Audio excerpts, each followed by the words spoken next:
Bismillahirrahmanirrahim. Assalamualaikum warahmatullahi wabarakatuh.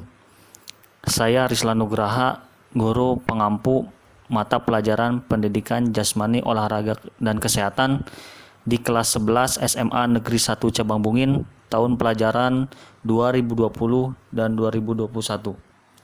Mungkin untuk tahun pelajaran yang sekarang berbeda dengan tahun-tahun sebelumnya.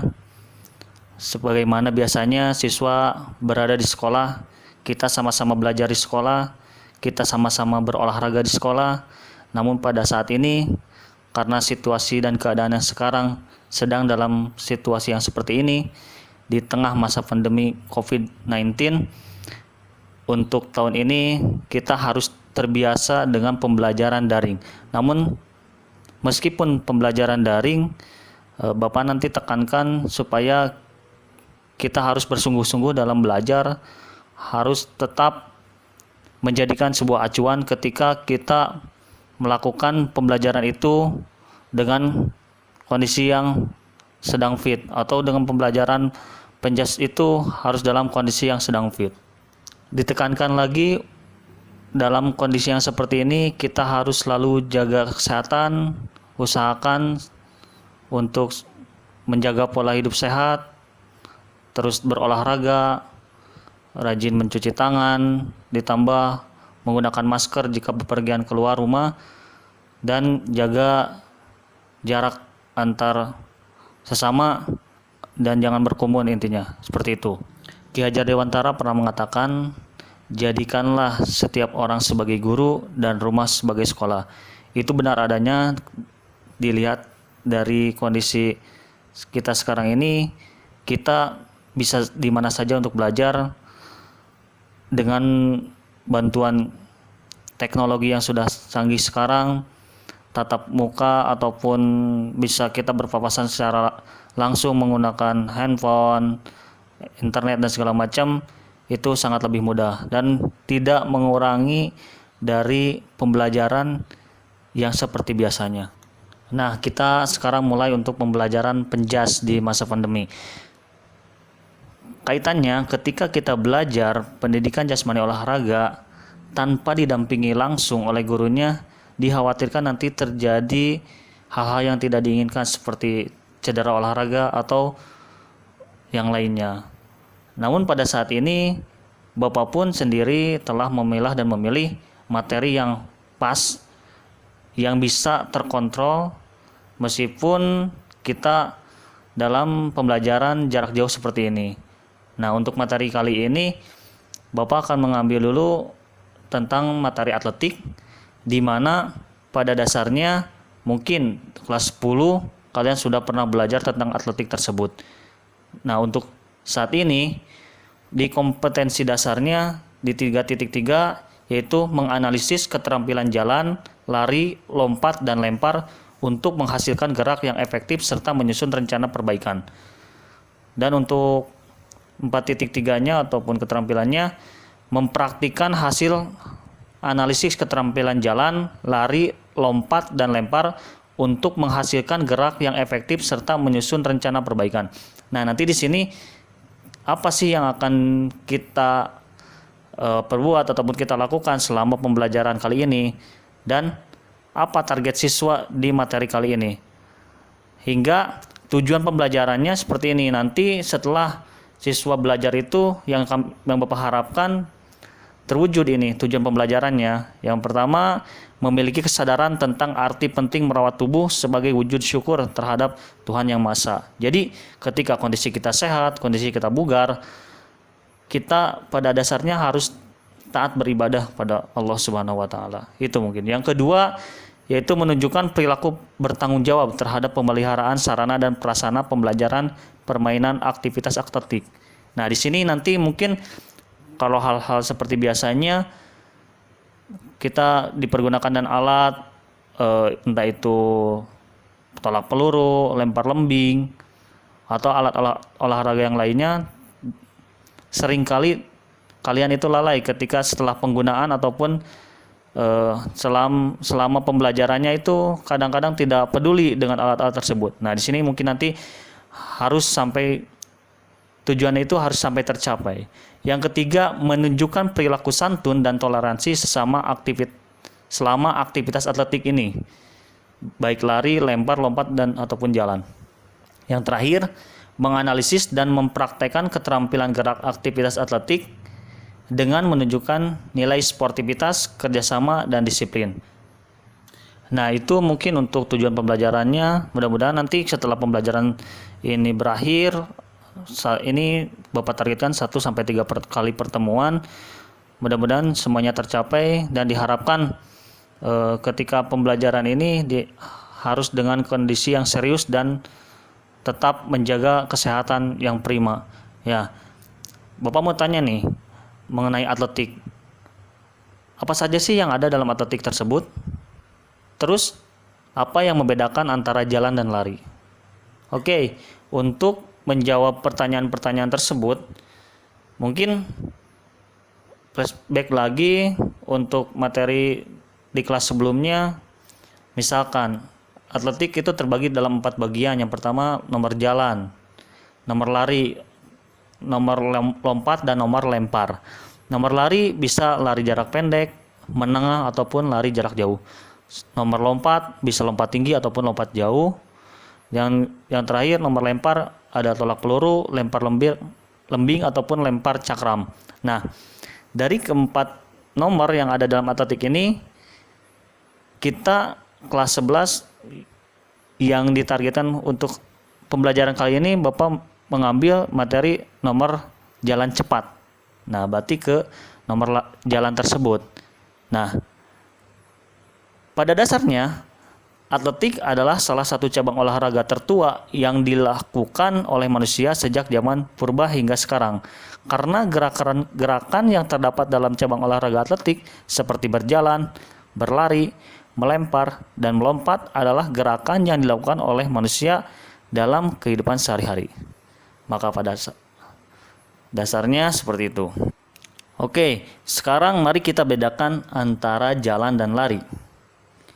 Jalan, sewaktu kita melakukan jalan, badan kita tidak ada saat melayang di udara. Kalaupun lari, sewaktu kita melakukan lari, badan kita ada saatnya melayang di udara. Sampai di sini mungkin kalian paham perbedaan antara jalan dan lari. Nah, terkaitan dengan olahraga jalan cepat, jalan cepat adalah gerak maju dengan melangkah tanpa ada hubungan terputus dengan tanah. Setiap kali melangkah, kaki depan harus menyentuh tanah sebelum kaki belakang meninggalkan tanah. Atau dalam periode satu langkah di mana satu kaki harus berada di tanah, maka kaki itu harus diluruskan dan kaki menumpuk pada posisi tegak, lurus, atau vertikal. Nah, ketika kalian sudah paham perbedaan lari dan jalan, kita perhatikan dalam jalan cepat tersebut mana saja yang harus target ataupun badan kita harus tetap dalam kondisi yang memang waktu tersebut harus bisa digunakan untuk berjalan ataupun lari. Di sini hal-hal yang harus diperhatikan dalam jalan cepat, yang pertama adalah perhatikan togok. Nah, saat bergerak maju, badannya cenderung lebih condong ke depan atau ke belakang. Oleh karenanya, untuk mempertahankan badan tetap tegak dan pundak jangan terangkat pada waktu lengan mengayun yang berakibat anggota badan bagian atas cepat lelah. Nah, ini nanti bisa dilihat dari gambar tersebut. Yang kedua, posisi kepala. Saat gerakan maju, seorang pejalan cepat sebagian besar menggelengkan kepalanya ke kiri dan ke kanan. Namun gerakan tersebut hendaknya tidak mengganggu lajunya gerakan jalan tersebut.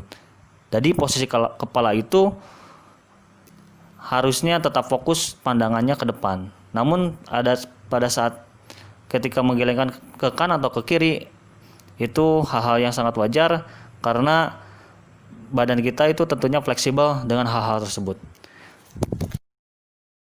Yang selanjutnya yang harus diperhatikan yaitu kaki waktu melangkah.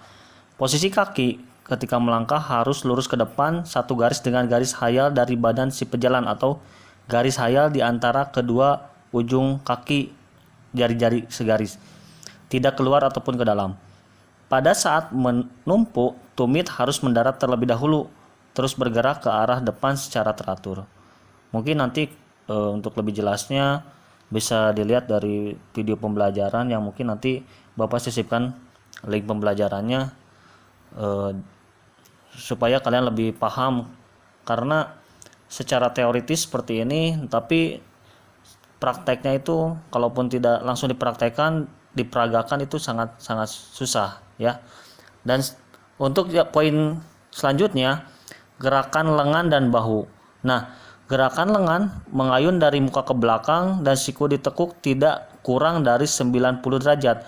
Kondisi ini dipertahankan dengan tidak mengganggu keseimbangan serta mengayunkan rileks ya.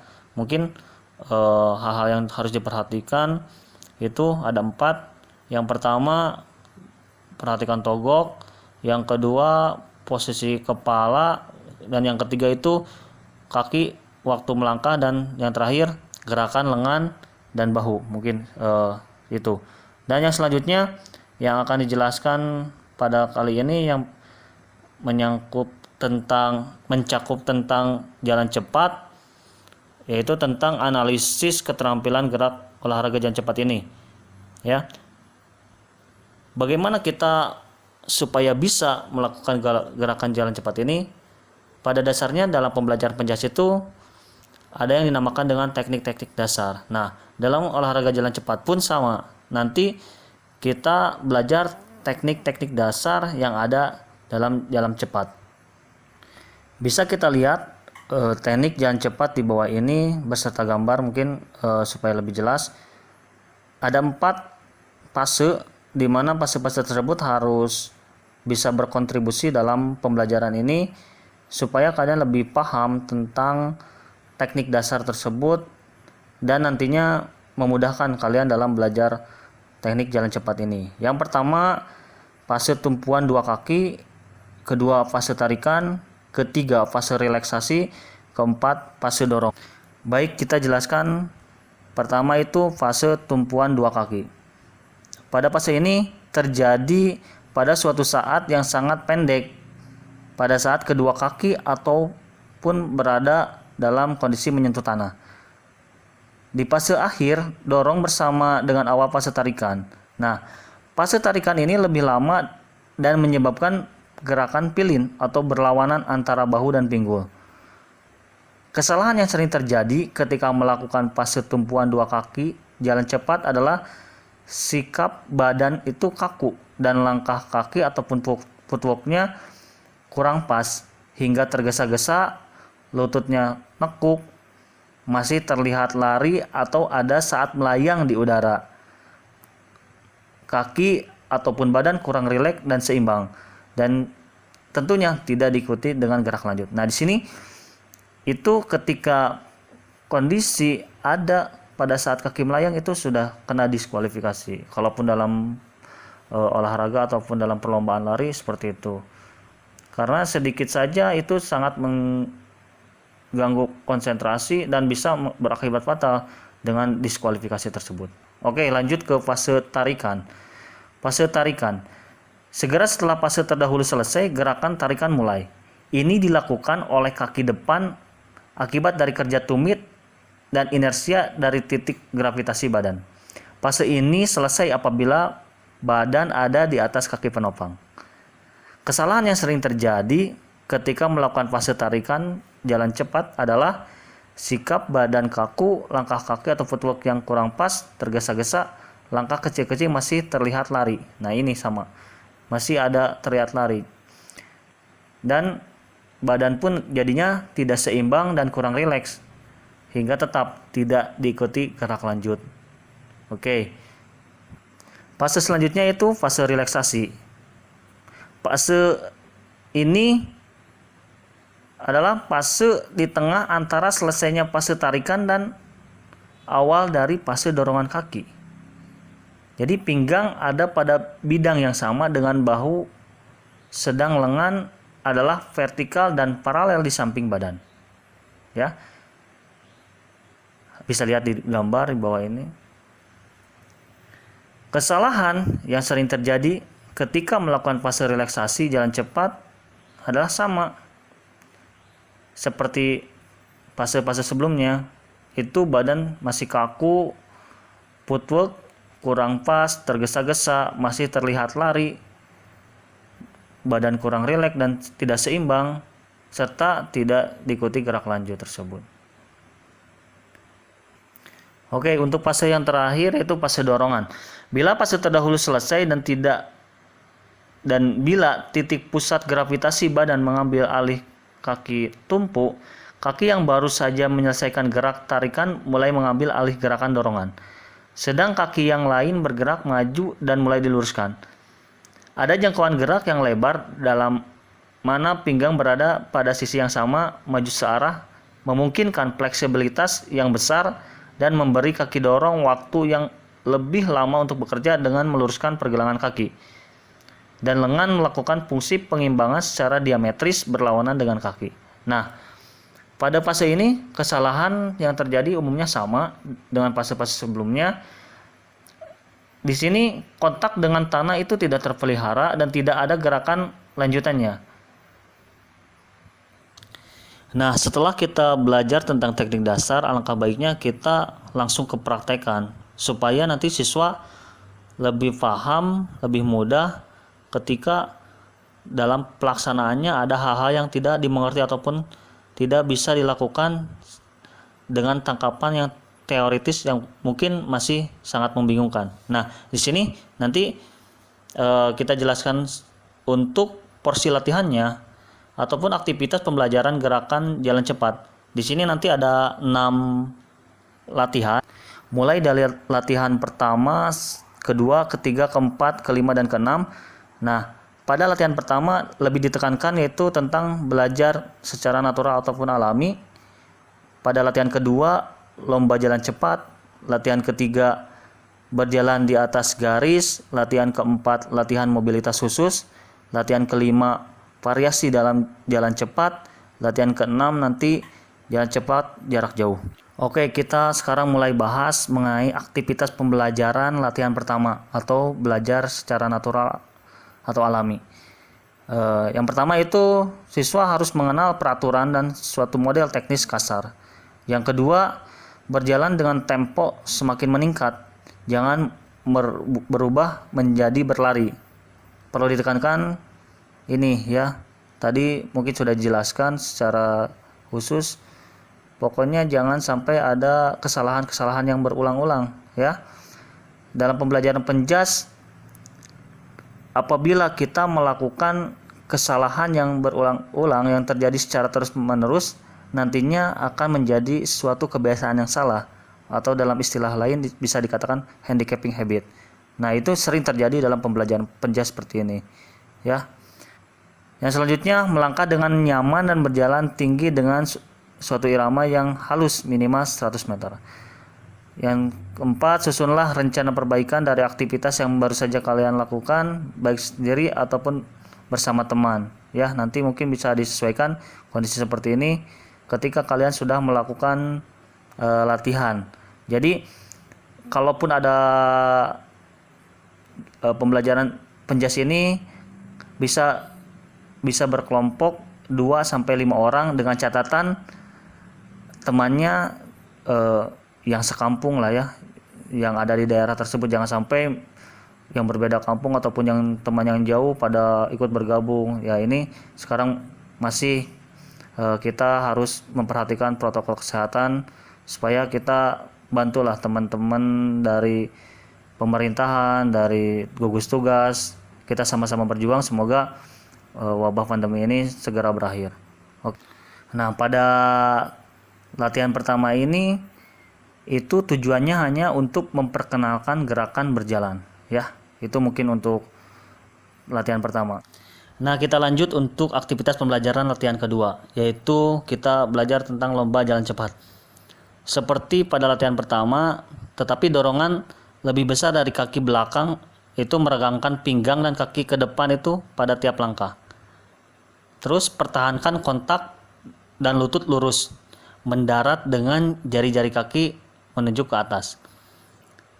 Nah, tujuannya adalah untuk mengembangkan dorongan kaki belakang yang lebih kuat dan menambah panjang langkah. Nah, di sini sudah berbeda tujuan antara latihan progres ke satu ataupun latihan pertama dan progres latihan kedua, ya. Tujuannya harus lebih meningkat karena pada intinya definisi latihan itu adalah sesuatu yang dilatih secara berulang-ulang, harus adanya peningkatan. Beban semakin bertambah, intensitas latihannya bertambah, mungkin seperti itu. Nah, untuk aktivitas pembelajaran latihan ketiga, nanti kita berjalan di atas garis. Nanti coba oleh temannya ataupun kelompoknya bisa dibikinlah satu garis lurus seperti latihan kedua, namun berjalan di atas garis ini setiap langkah adalah tetap fokus di garis tersebut, ya, fokus di garis yang sudah kalian buat tersebut. Terus melangkah menyilang garis ataupun menyebabkan pemindahan berat ke atas pinggang penopang setelah kehilangan kontak dengan tanah. Nah, tujuannya yaitu untuk mengembangkan gerak rotasi pinggang yang sempurna. Nah, untuk porsi latihan keempat atau pembelajaran latihan yang keempat yaitu latihan dengan mobilitas khusus. Di sini lebih fokusnya jalan cepat itu dengan kecepatan yang sedang, dengan lengan direntang ke samping, ke depan dalam gerakan baling-baling, ataupun bisa kalian putar-putar ataupun dilempar-lempar ke samping kanan ataupun ke samping kiri. Yang kedua, kombinasikan latihan di atas tersebut dengan menyilang garis. Gerakan kakinya kalian coba dengan menyilang garis tidak lurus pada latihan yang sebelumnya di satu garis tersebut. Tujuannya adalah untuk mengembangkan fleksibilitas bahu dan pinggang, ya.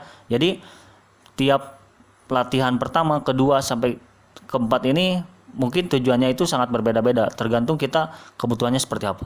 Selanjutnya itu aktivitas pembelajaran latihan kelima, yaitu jalan cepat yang divariasikan ataupun variasi yang terdapat dalam jalan cepat. Di sini nanti langkahnya bisa bervariasi dengan jarak 100 meter dikombinasikan dengan posisi lengan yang berbeda-beda, misalnya 20-30 meter lengan ke depan seperti orang yang sedang latihan baris berbaris, tangannya lurus ke depan. Kemudian kita kombinasikan lagi, lengannya digunakan dengan kondisi jalan seperti biasa. Nah, tujuannya untuk mengadaptasi ataupun membiasakan teknik dengan tingkat kecepatan yang berbeda-beda, ya. Itu sampai latihan kelima. Dan yang terakhir adalah aktivitas pembelajaran latihan keenam, yaitu jalan cepat jarak jauh. Di sini jalan cepat minimal jaraknya itu di atas 400 meter. Mengapa? Karena tujuannya adalah untuk memelihara teknik di bawah dalam kondisi sedang kelelahan. Nah, teknik ini nanti bisa dilakukan dengan cara berkonsentrasi untuk memelihara teknik yang sah daripada kecepatan. Nah, jadi teknik ini adalah menyempurnakan latihan pertama, kedua, ketiga, keempat sampai kelima dengan menggunakan teknik yang seharusnya dilakukan dengan peraturan yang sah dan harus lebih halus lagi gerakannya, karena latihan ataupun pola-pola latihan itu sudah dilakukan dengan baik dan benar sehingga nanti terbentuk ke dalam pola latihan yang terakhir dan menjadikan seorang siswa tersebut bisa lebih mahir dalam melakukan aktivitas jalan cepat ini. Nah, mungkin untuk pembelajaran kali ini itu saja, ya. Bisa diulang kembali seperti pengertiannya jalan cepat, teknik dasar yang harus dilakukan ketika melakukan jalan cepat, porsi-porsi latihan yang harus dilakukan supaya kita lebih mahir. Nanti bisa kalian praktekkan sendiri di rumah.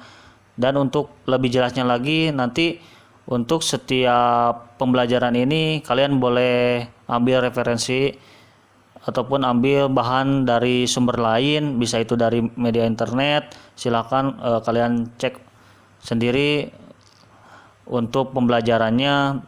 Terus kalaupun misalkan masih kurang paham, bisa lihat video-video pembelajaran yang mungkin sampai saat ini kalian bisa searching sendiri, karena Pada dasarnya hal ini bisa dilakukan dengan ketekunan, dengan kesungguh-sungguhan ketika kita melakukan sesuatu hal itu. Jadi intinya nanti ketika kalian melakukan dengan sungguh-sungguh pasti akan lebih mudah dan bisa lebih tercapai dari tujuan pembelajaran itu sendiri. Ada sedikit pesan dari Bapak. Mungkin ini dikutip dari motivator terbaik ya. Mereka yang merasa tidak punya waktu untuk berolahraga, cepat atau lambat harus meluangkan waktunya untuk merawat penyakitnya. Nah, dari sini kita harus bersyukur kalau dalam kondisi sehat bugar, tidak ada salahnya untuk menyempatkan waktu untuk berolahraga ya. Itu saja yang bisa disampaikan hari ini, mudah-mudahan bisa bermanfaat. Nanti untuk kantong tugas bisa di-share di grup ataupun di Google Classroom. Billahi taufiq wal hidayah. Assalamualaikum warahmatullahi wabarakatuh.